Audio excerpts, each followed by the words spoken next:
Oleme jõudnud Narva. Narva juga asub Narva linnas kohas, kus 750 meetri pikkune ja 250 meetri laiune Kreenholmi saar jagab jõe lääne ja idapoolseks haruks. Läänepoolne ehk Kreenholmi joaastang jääb Eesti territooriumile. Idapoolsest joalaastangust kuulub osa aga Venemaale.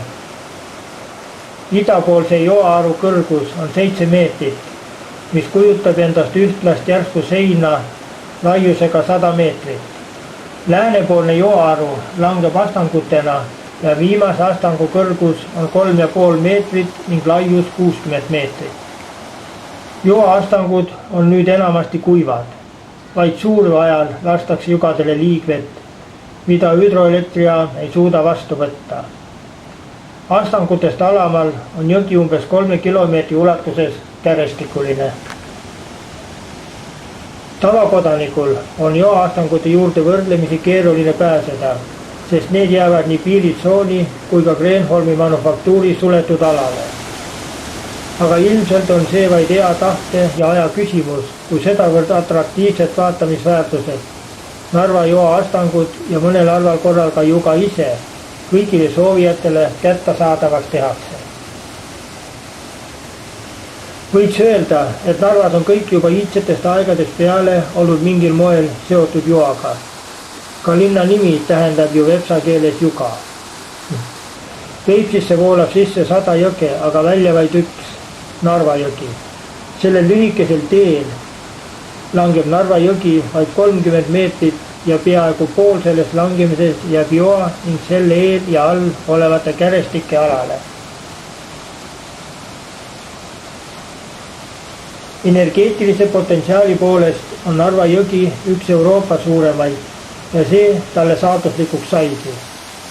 Narva joalt saadav odav energia on läbi aegade olnud Narva linna tööstuse alus.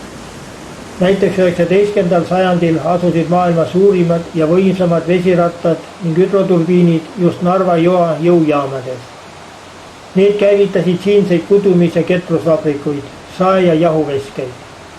1955. aastal lakkas aga Narva kui ühe Euroopa võimsama joa veepahin sootuks, sest Narva jõgi suleti ülalpool Kreenholmi saart 200 meetri laiuse ja 9,2 meetri kõrguse tammiga ning selle vesi suunati 2,3 kilomeetri pikkuse derivatsioonikanaliga jõe paremale Venemaa poolsele kaldale Ivangorodi ehitatavale 125 megavatise võimsusega Narva hüdroelektrijaama turbiinidele. Ainult mõnel päeval aastas, kui tekib vajadus vabaneda tammi taha kogunenud prahist, avatakse lüüsid ja Narva juga ärkab jälle hetkeks ellu. Oma endiste aegade hiilgust, kus suurve ajal mõnikord 2 joaastangust sekundi jooksul ligi 2000 kuupmeetrit vett alla sööstis, nagu 1926. aasta kevadel, ei saavuta juga aga enam kunagi.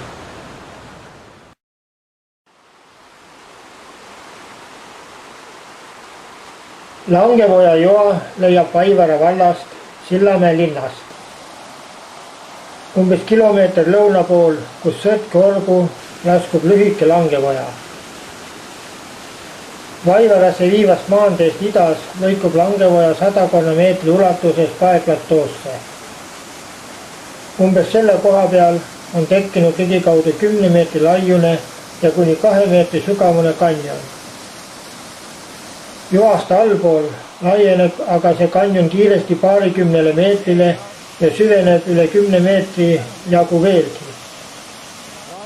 Need kokku on olnud kuni 300 meetri pikkuse Sõtke jõe ja oruni viiva kanjoni. Langevoja juga on tegelikult 2-astmeline. Astangu ülaosa on omakorda astmeline ja ligikaudu 5 meetrit pikk ning kuni 1,5 meetrit kõrge. 3,8 kuni 4,2 meetri kõrgune alaosa langeb aga püstloodis seinale. Põhiastangu all on kuni meetri sügavune pehmesse glaukoniitliivakivisse süüvinud hiiukirn. Langevoja on põhiliselt allikatoiteline, arvestatavat valgala sellel aga pole ja oja jääb suviti sageli kuivaks. See-eest võib aga kevadise suure ajal näha siin tõelist veemöllu.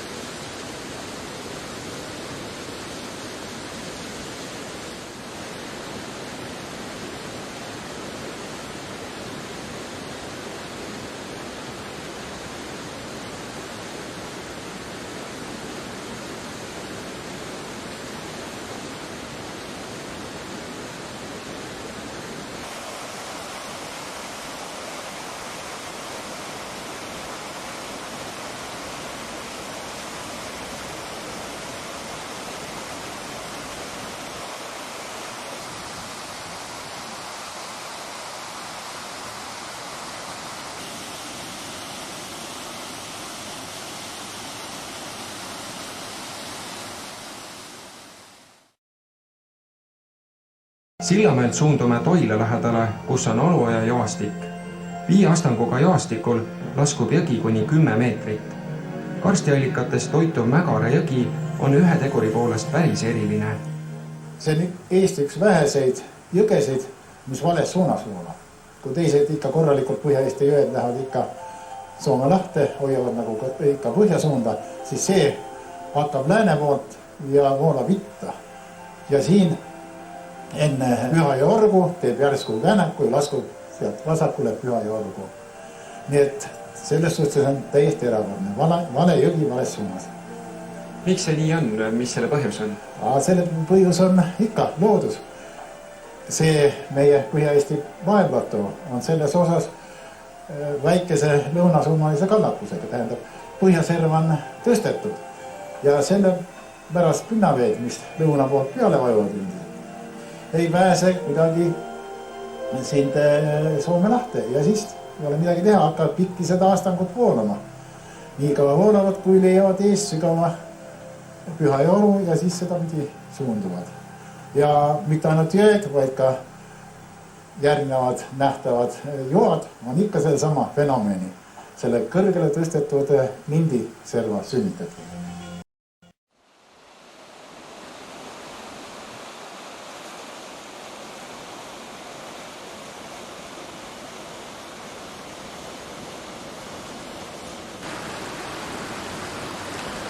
Aluoja joastik on Toila vallas Pühajõe külas Mägara ojal.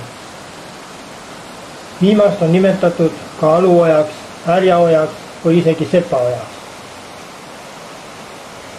14 kilomeetri pikkune ja 33 ruutkilomeetrise valgalaga Mägara oja ei ole küll kuigi veerikas, kuid joastiku kohal pole seega kunagi päris kuivaks jäänud. Oja toidavad oruveeres peituvad rohked allikad.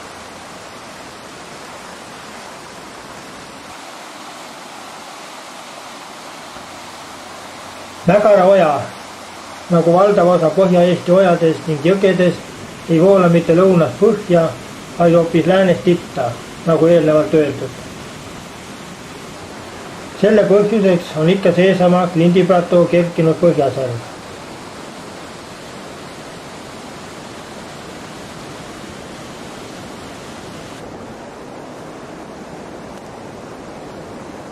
Enne Pühajõe orgu laskumist voolab Mägara oja ligikaudu 700 meetri pikkuses ja kuni 10 meetri sügavuses Aluoja kanjonis. Selles on ojal umbes paarisaja meetri ulatuses 5 paest astangut, mille kõrgused on vastavalt ülalt alla 1,4 meetrit, 0,8 meetrit, 1,8 meetrit, 1,4 meetrit ja 0,5 meetrit. Veejoa laius jooastangute kohal võib ulatuda 5 meetrist kuni 10 meetrini.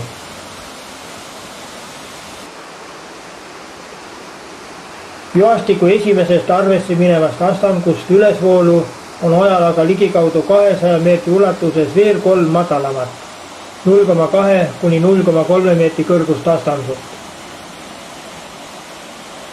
Mägara oja paepõhjalises sängis võib leida ka avalõhesid ja 2 kurisut.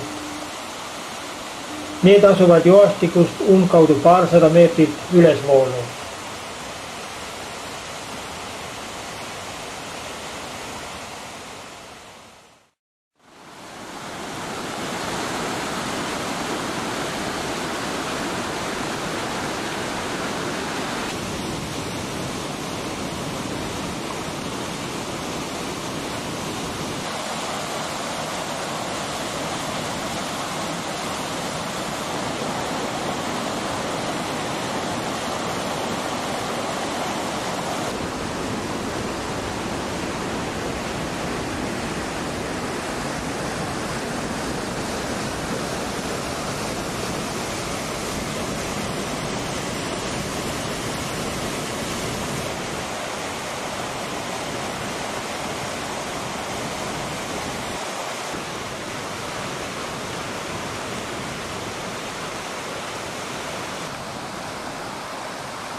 Järgmine peatuspaik on Valaste juga. Umbes 30-meetrise langusega on see Eesti kõrgeim ja eriti uhket vaatepilti pakub juga talvel. Ent siinkohal on tegu inimese kätetööga. Umbes 150 aastat tagasi, kui mõisameestel tuli maast puudu ja lindi ääres on üsna head põllumaad siin, aga üks häda oli, need tippusid natuke soostuma, just umbes nii kilomeetri kaugusel sellest lindi aastangust. Ja süüdi oli selles, et see lindi põhjapoolne ots on meil natukene mõned meetrid üles kergitatud. Tähendab, pinnase veed ei saanud põhjapoole ära voolata ja sellepärast soostus selle tagune ala. Aga siis mõisamehed võtsid kätte ja raiusid läbi Allivae sügavad kraavid siia aastanguni ja lasid selle liigvee ilusti alla voolata mörle, sinna kuhu ta pidi minema. Ja juba 150 aasta eest kirjutati, et siin Voka mõisa maadel on kuskil 200 selle jala kõrgune juga, 2 korda pandi juurde, aga igatahes see oli märge sellest, et juga oli siisu olemas. 150 aastaga on Klindi astang tänu vee pidevale tööle umbes 10 meetrit taganenud ja välja on kujunenud kaunis amfiteater. Kui sellel rippuvaid jääpurikaid ja sambaid vaadata, märkad, et osa neist on kollakad ja teised läbipaistvad. Milles põhjus? Ikka erinev päritolu. See kollakas, see tuleb kraavist, tuleb sinna. Ontika raban siin taga, tähendab rabavesi ja sellepärast on natukene ka kollakas. Aga see ilus sinine, see on juba põhjavesi, see tuleb paeplaatide vahelt ja sealt on see sade juba välja filtreeritud ja on puhtam vesi natukene. Nii nagu Valaste joa vooluulk joa kohal, nii on ka langeva veejoa kõrgus heitlik, ulatudes eri andmetel 24 kuni 32 meetrini. Suurvee ajal puhastab langev vesi joa jalami varingurusust ja uuristab Sinisavisse kuni 5 meetrit sügava kanjoni ning kõige selle tagajärjel võib langeva veejoa kõrgus tõusta üle 30 meetri. Näiteks pärast 2003. aasta augustis maha sadanud paduvihma järel saadi veejoa kõrguseks 30,6 meetrit. Tuleb tõdeda, et kui Valaste joal on vett, siis on ta nii ilus kui ka võimas. Kui Valaste joal vett ei ole, siis on ta üksnes ilus. Oma ilu võlgneb ta suuresti joaastangust paljanduvale siiruviirulisele kivimi lasundile. Selles üle 35 meetri paksuses alli sini rohe, pruuni, kollase viirulises lasundis on kirjas ligikaudu 100 miljonit aastat Eesti maapõue tekkelugu. Talvekülmade ajal ehib juba kuni 30 meetri kõrgune hiiglaslik jääsammas, mida jääb ääristama väiksemate tuuletiivuliste jääpurikate sädelev pits. Iga suurem sula ja ägedam külmalaine lisab selle ehitisele uusi äraarvamatuid detaile. Siis tuleb kevad. Esialgu ei pruugi väliselt suurt midagi näha ollagi, üksnes seal, kusagil paksu jääkooriku taga justkui kohiseks ja mühiseks midagi. Aga siis ühel ettearvamatul päeval jäälos vappub ja nähtamatu saab nähtavaks ning kammitsaist pääsenud vesi purustab jäälossi. Varisevad sambad ja purunevad karniisid ning varajane päikesekiir jääb põbelema külma kevatöö mälestustest sündinud jääpurikal.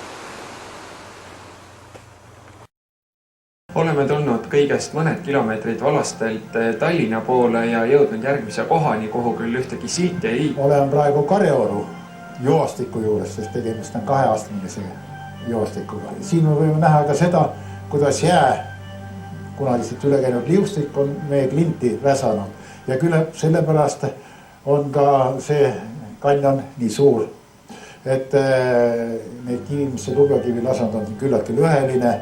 Ja eriti tore on siin, kui on suured vihmad, siis igalt poolt, kus praegu näeme mõnda üksikut võib-olla jääpurikat, sealt igalt poolt väike Karjaoru jookane purskab välja. Selle poolest ongi Karjaoru, nagu öeldakse, et vihmadega eriti kaunis. Karjaoru joastik asub samuti Saka külas, Kohtla vallas, Ida-Viru maakonnas. Joastikku toidavad Ontika peakraavi veed. Kraav on veevaene vaid väga kuivadel suvedel.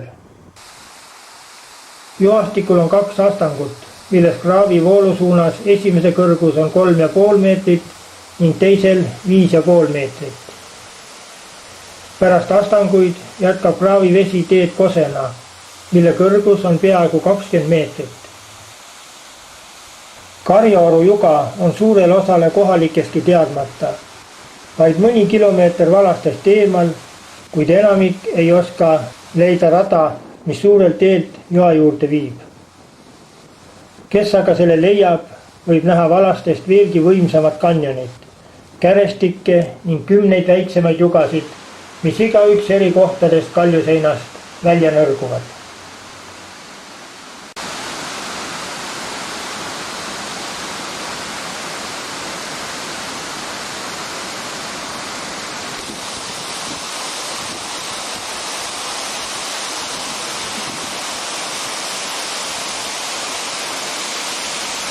See Saka, huvitavam.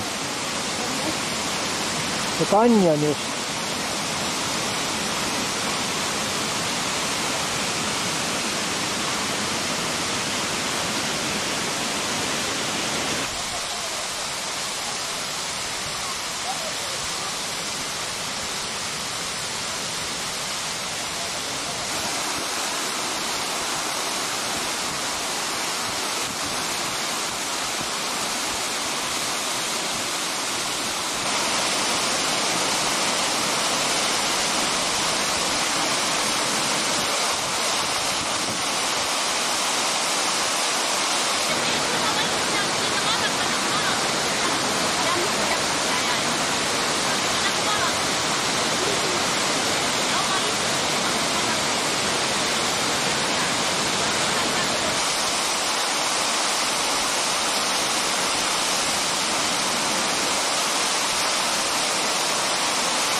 Pankrannikut mööda Tallinna poole sõites leiame peagi eest Saka ehk Kivisilla joastiku. Seegi on inimtekkeline, ent samas pole paik teatud asjaolu tõttu tuntust kogunud. See oli siin piirivalve kordon ja see oli selle suletud territooriumil, nii et kaua aega keegi ei teadnudki sellest suht midagi. Alles pärast Nõukogude vägede lahkumist, siis kui avati, siis me ükskord hakkasime ühte kraavi mööda tulema ja vaatasime, kraavi otsas on ilus joostik. Ja see joostik 3 astangut, see peaks olema umbes 21-22 meetrit kõrge. Kindlasti tasub siia tulla suvel, siis Saka joostiku juures te saate näha põhjamaist džunglit. Saka joastik asub Ida-Viru maakonnas Kohtla vallas omaaegse Saka mõisa maa-alal ja laskub alla Saka pangast. Kohalike elanike seas on joastiku varem mainitud ka Kivisilla nime all ja seda joastiku lähedal ojal asuvad tahutud paest silla jälgi. Joastiku toidab 2 meetri sügavune ranna peakraav, mis raiuti paesesse pinnasesse juba 19. sajandi keskel. Väikesest Saka soost alguse saava ranna peakraavi vesi sööstab siin 47,5 meetri kõrgusest lindiastangust alla. Joastik langeb lindiservast alla 3 põhilise ja mitme madalama astanguga umbes 22 meetrit. Suuremate astangute kõrgused ülalt alla on 3, 1,5 ja 7,5 meetrit. Ülejäänud madalamad astangud on alla 0,5 meetriste kõrgustega. Päikselise ilmaga kerkib suurveeaegu joastiku kohale vikerkaar. Talvel aga viib seda jääsammaste räga. Laialehise klindialuse metsa süngus jagab joastiku suvepäevadele salapära. Nõukogude ajal ja joastik piirivalvekordoni suletud maa-alale ja seetõttu oli huviliste juurdepääs sellele välistatud. Joastik kadus tasapisi nii inimeste mälust kui ka Eesti jugade loetelust.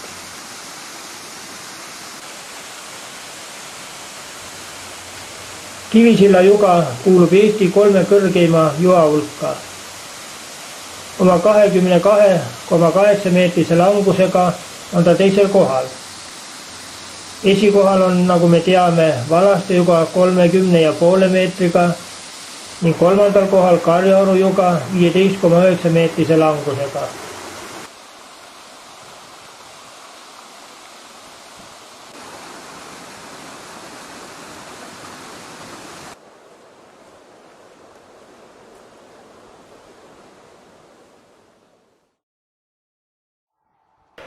Kõrtsialuse joastik, mis on tuntud ka Meriküla oja astanguna, algab kohast, kus rannuraba rohketest kraavidest ja allikatest toituv Meriküla oja laskub Kõrtsialuse küla juures klindiplatoolt alla.